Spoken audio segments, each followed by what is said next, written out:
Hey, good morning, everybody. Welcome to another Daily Market Report brought to you by Mike Bjork. Today is Thursday, January 31st, end of the month. So I hope you guys have a good day here. We got a bunch of economic news releases scheduled for today. So we got a bumpy ride up ahead.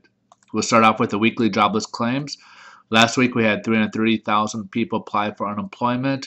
The figure or the forecast was expected to be about 355, so they expect to go up a little bit and exceed those expectations at 368. So obviously not great numbers there, especially when we were kind of averaging for a few weeks or in the 330 range. And then we also got the employment cost index. This is for the cost of employment or employing people for the fourth quarter, and we had a 0.4 increase for the month before or the quarter before.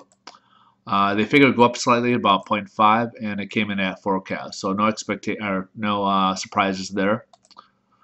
Personal income for the month of December, we had a 1% growth in October. They figured come on a little bit, about 0.9%, and it jumped all the way up to 2.6. So, excuse me, pretty unexpected right there. But if you break it down, it probably is not as unexpected, because when you factor in the tax hikes that are going to kick in with the fiscal cliff and everything that are being discussed, people are kind of concerned. So they're most likely trying to, if they had the ability, they're going to try to move as much as their income into 2012 versus going into 2013 with that uncertainty of tax increases. So you probably had that there, especially remember capital gains. We were talking about capital gains going up, so a lot of people with the sell-off on the stock market, there was quite a bit of activity going in the stock market with that as well. We also had the consumer spending for the month of December, and back in November we had a 0.4% growth. We figured it would come down a little bit and came in at forecast. So obviously we already kind of figured that with the retail sales and everything else that we saw for December, which was kind of obviously disappointing. Black Friday was about the only thing that did something in November, so wasn't as good as they anticipated. And then finally, we got the Chicago PMI, which is the manufacturing in the Chicago region for the month of January. We started at 48.9 for the month of December. We figured it would climb up a little bit, and it jumped up a bit to 55.6.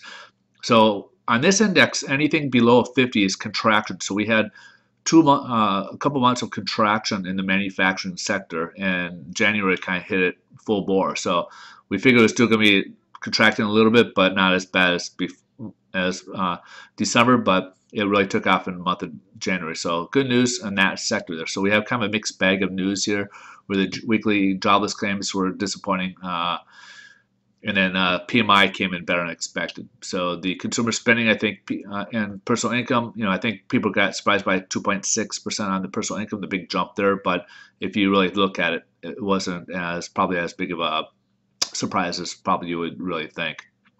So take a look at the headline news here, and currently the stock market's down. A lot of it's kind of playing off of yesterday, still kind of running away after the Fed did their meeting.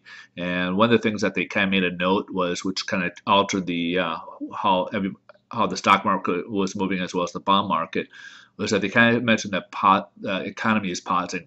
And if you really look at the GDP that was reported yesterday at a negative number, and if you look at year over year, it was probably, from my understanding, it was right around 1.5% for year over year growth. And they had projected about 3% for this year. They're probably going to be looking at that differently now.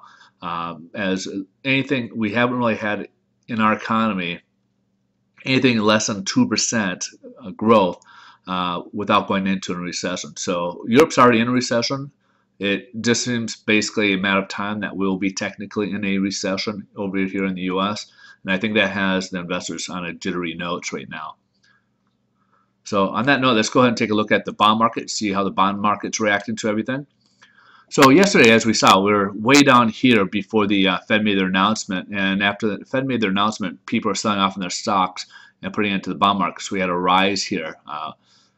So we had improvement in the pricing in the interest rates yesterday. Now this morning we started off about 18 basis points higher, so we were going to get improvement in the interest rates, but we've lost all that gain and are currently down about 21 basis points.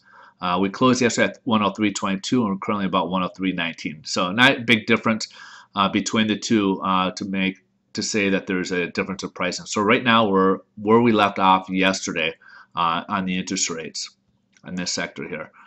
All right, folks. Thanks again.